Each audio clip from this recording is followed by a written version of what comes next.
In our last lecture, we have used this create async thunk and we have performed this asynchronous operation.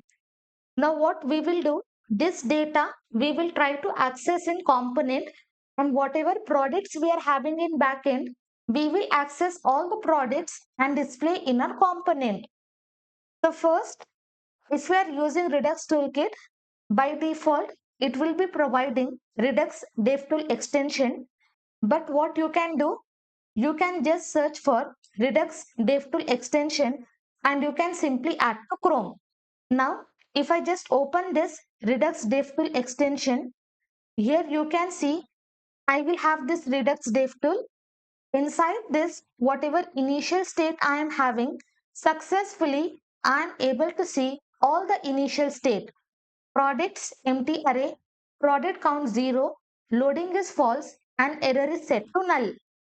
From here, I will be closing all these files. Now, inside front end, from pages, I'm just going to open home.jsx. Here we have created this products variable. Later on, we are just going to remove. Now in home.jsx, whatever state I am having in product slice, entire state I have to access. For that, we will be using this useSelector hook from React-Redux. I will write here useSelector. Below this, I'm just going to import this hook. Import useSelector from React-Redux. And inside this hook, we will be passing state as the argument. And here I will be writing log. Inside this, I will be passing state. So in this way, I'm just going to access the state. So whatever state I am having, initial state, using this use selector, I will be accessing entire state. Now let me come to my project. I will inspect this.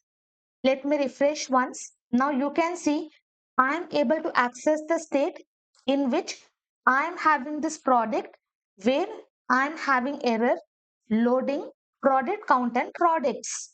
And this product is nothing but what key we have passed inside the store. Let me show you. I will open store.js.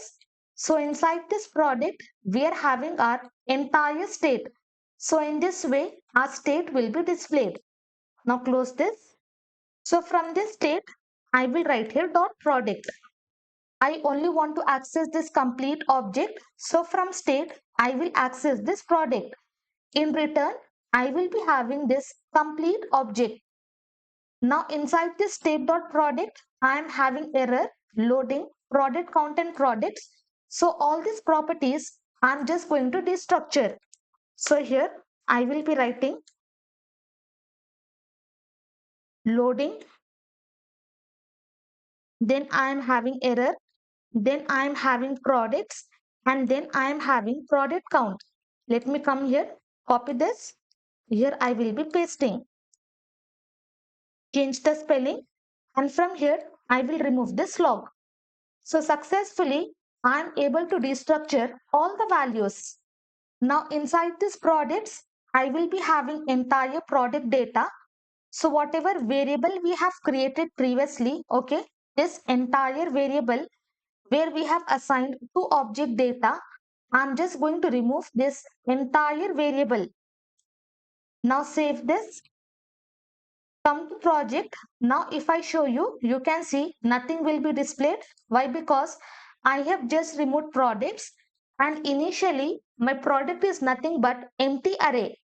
And if we are looping through empty array, we will not be having any data. Now this products data we are going to get from the backend. So that is the reason I have removed that variable. Now here inside this product slice, we have created get product to get all the products. Now to access all the products, we have to dispatch that action. For dispatching the action, again, we will be using another hook and hook name is useDispatch. And this hook will also be provided from React-Redux. As soon as I hit enter, this hook is imported.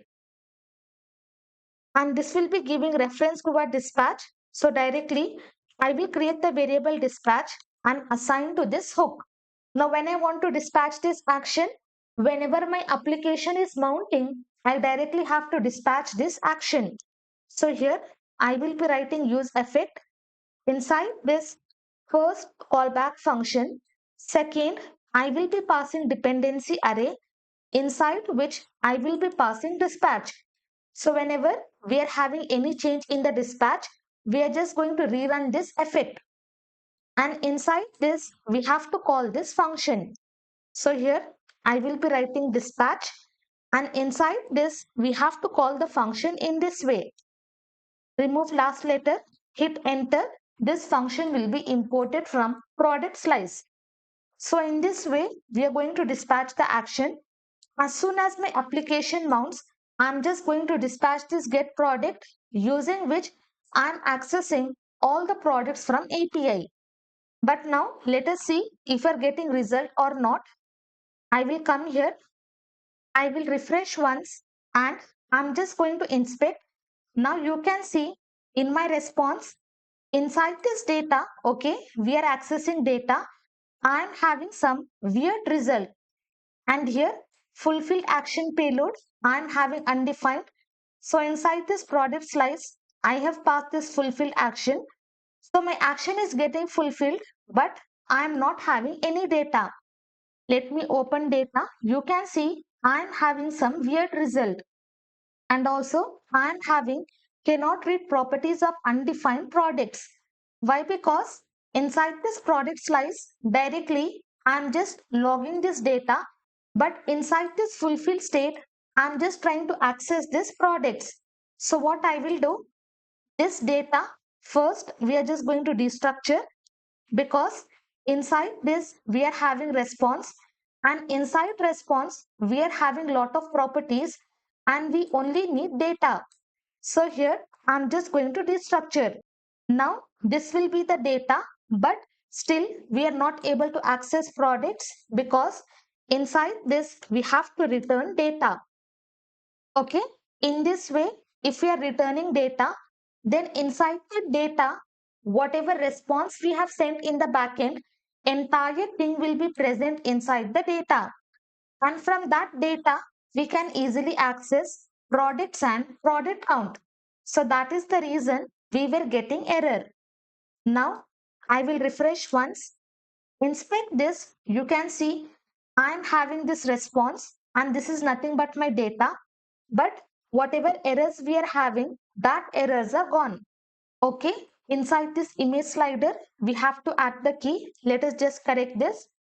I will open image slider, and here we are using map method. So for this span, I will be passing key. Inside this, I will write index. Save this, come here, refresh once. Okay, that error is gone. And inside this home.jsx, we are having undefined while looping map because we are not having any data inside the product. So that is the reason it is not able to loop and it is not able to get this data. But successfully, we are able to return the data inside product slice and we are able to access this data. And here in console, we are able to get the response. But now the problem is whatever data we are having in the backend, that data we are not able to access. Instead, we are having this weird data in the console. Next lecture, we are going to solve this issue.